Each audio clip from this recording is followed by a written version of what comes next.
1636년 병자년 한겨울, 인조 임금이 갑자기 명을 내립니다. 오늘 아침 조회를 취소하라. 신하들 손발이 동상에 걸릴 것이다. 그 말을 들은 순간 당신은 이상함을 느끼지 않으셨나요? 조선 최고의 권력이 집결한 궁궐, 그 안에서 신하들이 동상에 걸린다고요? 우리가 사극에서 봐온 장면을 떠올려 보세요. 임금과 신하가 따끈한 온돌방에 마주 앉아 나란 일을 의논하는 그 훈훈한 풍경 말이죠. 그런데 현실은 완전히 달랐습니다. 당시 궁궐에는 일반 민가와는 차원이 다른 최첨단 난방 기술이 실제로 존재했습니다. 그럼에도 왕과 신하들이 궁궐에서 덜덜 떨어야 했던 이유, 지금부터 그 숨겨진 비밀을 파헤쳐 드리겠습니다. 조선 궁궐의 온돌, 그 첫 번째 비밀은 아궁이 구조에 있었습니다. 여러분이 시골 할머니 댁에서 봤을 법한 그 아궁이 기억하시죠? 부뚜막에 솥을 걸어 밥도 짓고 그 열기로 방도 덮이는 그 투박한 구조 말입니다. 조선의 일반 민가는 대부분 이런 방식이었어요. 취사와 난방을 하나의 아궁이로 동시에 해결하는, 말하자면 에어컨 겸 전자레인지 겸 밥솥을 하나로 쓰는 방식이었던 거죠. 그런데 궁궐은 달랐습니다. 아예 처음부터 밥 짓는 공간과 방을 데우는 공간을 완전히 분리해버렸거든요. 궁궐에는 오직 난방만을 위해 설계된 전용 아궁이가 따로 존재했는데 이걸 함실 아궁이라고 불렀습니다. 핵심은 불을 때는 공간이 건물 바깥이 아니라 건물 기단 안쪽으로 깊숙이 들어가 있다는 점이었어요. 요즘 말로 하면 보일러실이 벽 바깥에 있느냐, 건물 내부 깊숙이 매립되어 있느냐의 차이라고 보시면 됩니다. 이 구조가 왜 중요하냐고요? 아궁이가 바깥에 노출되어 있으면 뜨거운 열기의 상당 부분이 그냥 공기 중으로 날아가 버립니다. 하지만 함실 아궁이는 열기가 달아날 구멍 자체를 없애버린 구조였어요. 불을 지피면 그 열이 오롯이 방바닥 아래 구들장을 향해 빨려 들어가도록 설계된 겁니다.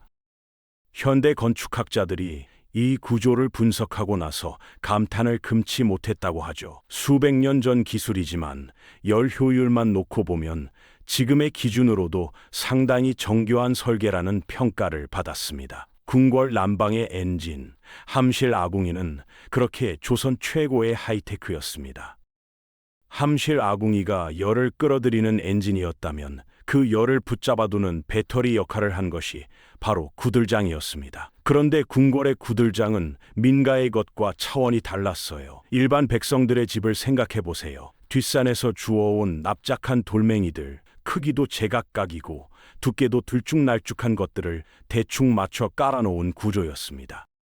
이런 바닥은 불을 떼면 금방 뜨거워지는 대신 불을 끄면 양은 냄비처럼 순식간에 식어버렸어요.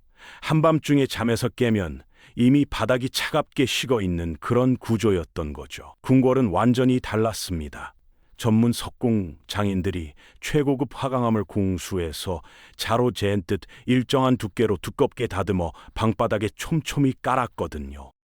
화강암은 열을 흡수하는 속도가 느린 대신 한번 달궈지면 그 온기를 믿을 수 없을 만큼 오래 붙잡아두는 성질이 있습니다. 저녁에 불을 지펴두면 그 온기가 새벽이 지나도록 은은하게 방 안을 감싸는 거예요. 현대로 치면 일반 민가는 전기장판, 궁궐은 추결식 바닥 난방 시스템이라고 보시면 됩니다. 전기장판은 켜면 바로 뜨겁지만 끄면 금방 식죠.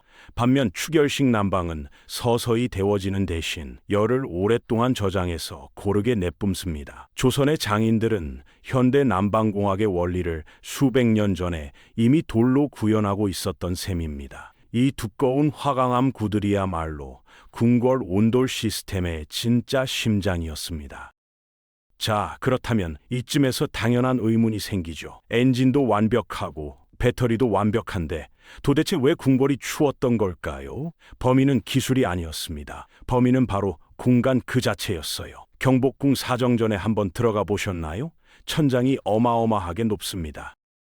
일반 민가의 방이 고작 3너평 남짓한 아담한 공간이라면 궁궐의 주요 공간은 20평을 훌쩍 넘는 거대한 홀에 가깝습니다. 여기서 물리 법칙이 가차없이 작동합니다. 따뜻한 공기는 위로 올라가거든요. 바닥이 아무리 뜨겁게 달궈져도 그 열기는 높은 천장을 향해 곧장 날아올라 버립니다. 아랫목은 따뜻한데 코끝은 시린 그 기묘한 추위가 바로 이렇게 만들어졌던 겁니다. 이건 마치 작은 원룸을 전기장판 하나로 데우는 것과 체육관을 전기장판 하나로 데우는 것의 차이와 같아요. 기술이 아무리 뛰어나도 공간의 규모 앞에서는 속수무책인 거죠. 결국 왕실은 이 문제를 해결하기 위해 방 안에 화로를 별도로 들여놓고 외풍을 막기 위한 두꺼운 휘장을 겹겹이 쳐야만 했습니다. 최첨단 난방 시스템을 갖춘 궁궐에서 화로와 휘장이라는 원시적인 보조수단에 의존해야 했던 역설, 그게 바로 조선 궁궐 난방의 민낯기였습니다. 궁궐이라고 해서 모든 공간이 똑같이 춥거나 따뜻했던 건 아니었습니다. 궁궐 안에는 철저한 따뜻함의 서열이 존재했거든요. 누가 그 공간을 쓰느냐, 어떤 목적의 건물이냐에 따라 온돌이 깔리기도 하고 차가운 돌바닥이나 마루만 남기도 했습니다. 가장 따뜻한 공간은 당연히 임금과 왕비가 실제로 생활하는 침전이었습니다. 경복궁으로 따지면 사정전 양옆에 자리한 천추전과 만춘전이 대표적이에요. 이곳에는 앞서 설명한 함실 아궁이와 화강암 구들이 완벽하게 조합된 최고급 온돌이 깔려 있었습니다. 그래서 한겨울이 되면 임금은 사정전을 아예 비워두고 천추전으로 집무실을 통째로 옮겨버리기도 했죠. 반면 나라의 공식 얼굴인 근정전이나 인정전 같은 정전, 그리고 일상적인 집무 공간인 사정전에는 온돌이 아예 없었습니다. 차가운 전돌이나 마루만 깔려 있었어요. 왕이 신하들을 만나 나랏일을 논하는 그 장엄한 공간이 실은 겨울마다 냉기로 가득 찬 빈 홀이었던 겁니다. 화려한 단청과 웅장한 기둥 사이로 스며드는 겨울바람, 그 현실이 사극 속 훈훈한 장면과 얼마나 다른지 이제 느껴지시나요? 임금은 그나마 따뜻한 천추전으로 피할 수 있었습니다. 하지만 매일 아침 궁궐로 출근해야 했던 신하들의 현실은 완전히 달랐어요. 상상해 보세요. 한겨울 새벽 4시, 칠흑 같은 어둠 속에서 솜저고리를 3겹 껴입고 귀를 덮는 방한모 이엄까지 단단히 두른 채 집을 나섭니다. 당시 사원부에서 일했던 35살 류감찰을 예로 들어볼까요? 그는 매일 아침 이 복장으로 2시간을 걸어 궁궐에 도착했습니다. 그런데 궁궐에 들어서는 순간부터가 진짜 시련의 시작이었어요. 회의가 열리는 전각까지 이동하는 동안 통과해야 하는 야외 마당, 바람이 통째로 관통하는 복도, 그 모든 구간이 사실상 냉동 터널이나 다름없었거든요. 겨우 회의실에 도착해도 문제는 끝나지 않았습니다. 수십 명이 좁은 방에 빽빽이 들어차 공기는 탁한데 문 가까이 앉은 말단 관리들은 틈새로 파고드는 칼바람을 온몸으로 받아야 했으니까요. 대규모 행사가 있는 날엔 아예 난방도 없는 정전이나 야외뜰에 서 있어야 했습니다. 류감찰에게 겨울 궁궐은 그저 화려하게 단청을 칠한 거대한 냉장고였을 뿐입니다. 그렇다면 왜 정전이나 편전에는 처음부터 온도를 깔지 않은 걸까요? 기술이 없어서가 아니었습니다. 거기엔 2가지 냉정한 현실이 있었어요. 첫 번째는 불의 공포였습니다. 근정전 같은 광활한 바닥을 온돌로 데우려면 아궁이에 어마어마한 양의 뗀감을 끊임없이 밀어넣으며 거대한 불길을 유지해야 합니다. 목조 건물인 궁궐에서 그 크기의 불을 다루는 건 현대로 치면 가스가 가득 찬 창고 안에서 모닥불을 피우는 것과 다를 바가 없었어요. 실제로 조선 내내 궁궐 화재는 끊이지 않았습니다. 규모가 클수록 화재 위험은 기하급수적으로 커졌기 때문에 그 거대한 공간에 온도를 까는 건 처음부터 선택지에 없었던 겁니다.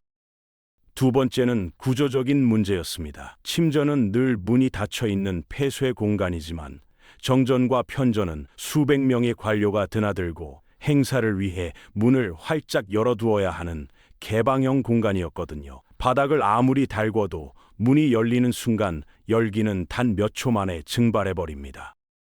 훗날 명나라 사신이 겨울 연회에 참석했다가 붓과 벼루가 얼어버렸다고 기록을 남길 정도였으니 그 추위가 어느 정도였는지 짐작이 가시죠? 그렇다면 온돌이 깔린 임금의 침전은 적어도 찜질방처럼 펄펄 끓었을까요? 아쉽게도 그것도 아니었습니다. 왕의 방 온도는 생각보다 훨씬 엄격하게 통제되고 있었거든요. 이유는 역시 화재였습니다. 바닥을 뜨겁게 만들려면 아궁이에 불을 강하게 떼야 하는데 불길이 세질수록 거대한 목조 건물에 불이 옮겨붙을 가능성도 함께 높아집니다. 조선 왕실은 이 공포를 추상적으로만 알고 있었던 게 아니었어요.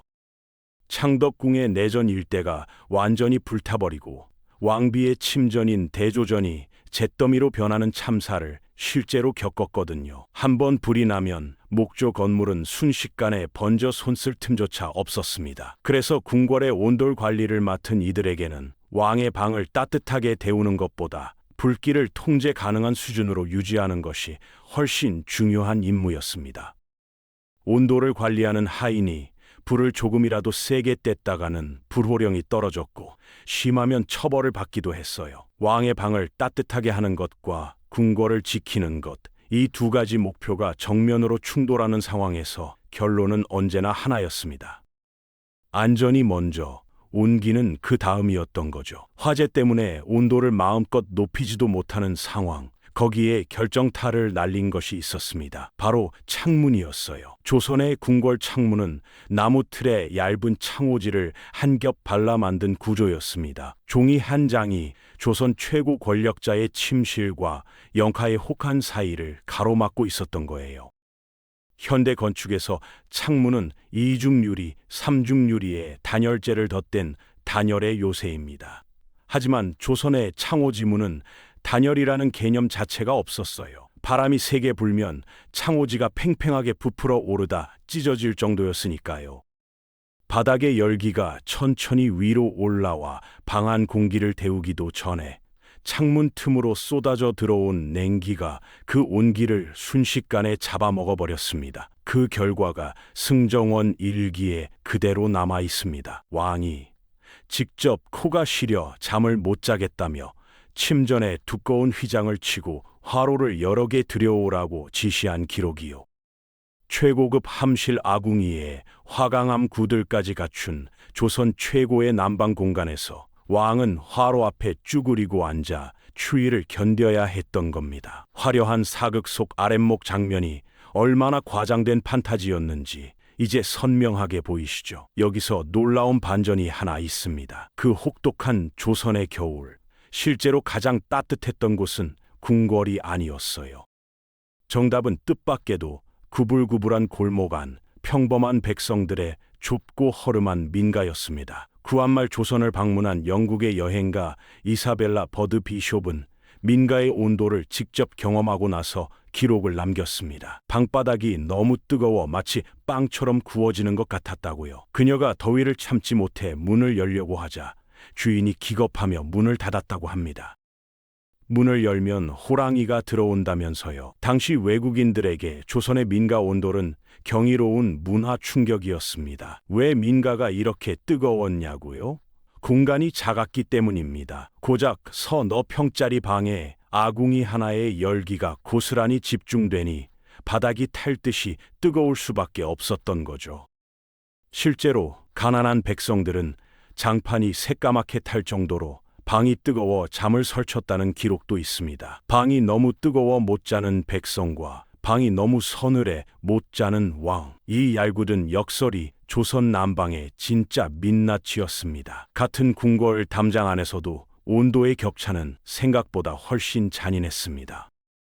왕실 일가가 머무는 침전 바로 옆 궁녀들과 내관들이 생활하는 하급 처소는 대부분 온돌이 없는 차가운 마루방, 즉 판방이었거든요. 왕이 화로를 여러 개 들이며 추위를 호소하는 그 순간에도 담장 하나 너머에서 궁녀들은 작은 화로 하나와 서로의 체온에만 의지해 밤을 버티고 있었던 겁니다. 그런데 이 상황을 완전히 뒤흔드는 사건이 조선 후기에 찾아옵니다. 바로 소빙기였어요. 숙종대를 전후해 전 지구적으로 기온이 급격히 떨어지면서 한반도의 겨울은 그 이전과 비교할 수 없을 만큼 혹독해졌습니다. 마루방에서는 사람이 도저히 버틸 수 없는 수준의 추위가 찾아온 거예요.